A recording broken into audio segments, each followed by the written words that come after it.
Today we're going to be talking about something a little bit different, and people have always said that my best speeches have come from the heart and not from a written piece of paper. I was just debating if I should do the regular Mishnah Berurah Shulchan Aruch share today, and last second I decided against it. People have to be very sensitive and very careful about how they speak about other people. Either it be Lashon Hara or Motzei Shem Ra or something of that nature. And something has been bothering me the past couple days about people have been making comments about physical appearance of a certain individual. And when I've been hearing these comments about the certain individual, I get fired up. And it upsets me for a whole day, and it upsets me for large amounts of time. Alright? People have different physical appearances. And I would like to say a story that I heard, that I witnessed myself in a shul on the East Coast. While I was in a shul on the East Coast, it was Shabbos, it was time for Mincha.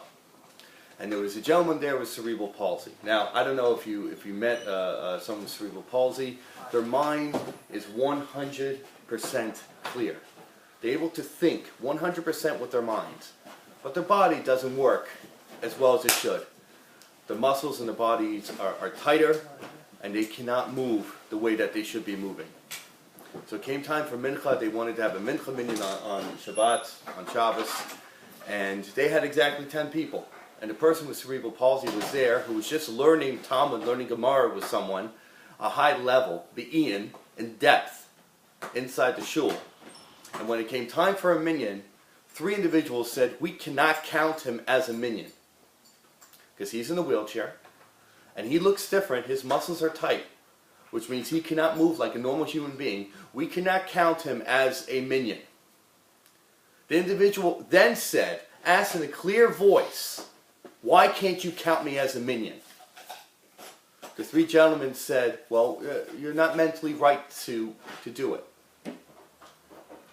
This is an individual who was just learning Gemara, but in depth he was learning Talmud, in depth he was learning. He asked a clear question, why can you not count me as a minyan? And they still said no to him. I don't believe in any of this stuff. And for the past couple of days I've been hearing comments and questions and different things about a certain individual who used to be a past member of shul about the way he looks. And you know what? I'm tired of it. I'm sick and tired of it.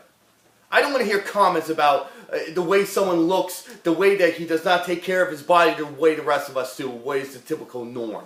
It's not right, it's not appropriate, it's not the Jewish way of doing it. I'm speaking from the heart right now. I'm not doing a Mishnah Berurah here because this is just frustrating beyond belief. I'm not chastising anyone inside this room, chas v'shalom, because I know every single one, people in this room are mature enough to not to make comments like this. But if you do see someone that does have a physical difference, who is different even in their mind, in the way that they do things, have the common sense not to make comments about that person, at least publicly. Even in your own mind you should not be making comments. Let alone publicly, in a public forum, or to an individual who tells you to stop on a constant basis. This should not happen ever again. I don't want to hear this inside my shul ever again. Do not make fun of an individual. Don't make fun of anyone. Be it someone who's Jewish, who's not Jewish, anyone. It's disgusting. It's the lowest of the low. If you have your own issues to deal with, and you don't know how to deal with your own issues, then go see a therapist.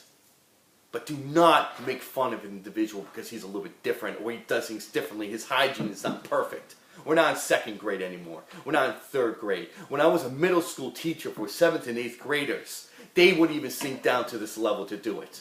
If I would see them doing it, I would pull them outside and I would yell at them till they understood what they're doing is wrong. And they never make comments like that again. As adults, we should never do this.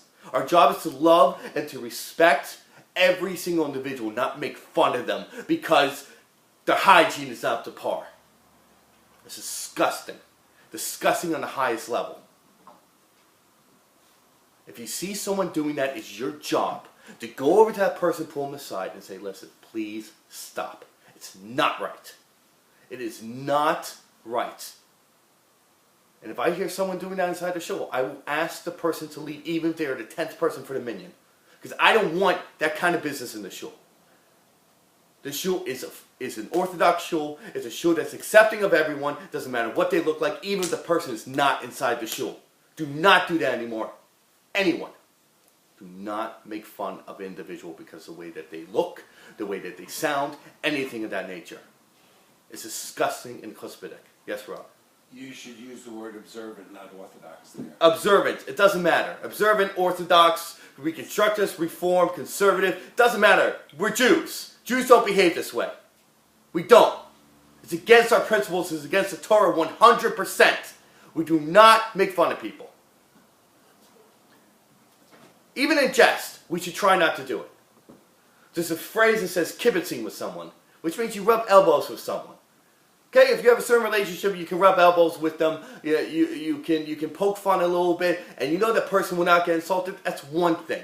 But to continuously bash a person over and over and over again, even if he's not there, is disgusting. When I say disgusting, I mean disgusting, revolting. It's worse than garbage. Worse than garbage. Yes. You talk about kibitzing with someone. It just reminds me of something I learned recently on Pirkei Avos. You're not supposed to kibitz with a woman or even your own wife, it says there. It's not kibitz. That's not kibitz. It's something else. We'll discuss it privately. It's not a discussion for right now. So hopefully this is understood, and hopefully we understand that people would stop doing this. I am deeply insulted, and it has been eating me up since Shabbos, and today's Monday already. It's been eating me up, and I cannot stop thinking about it.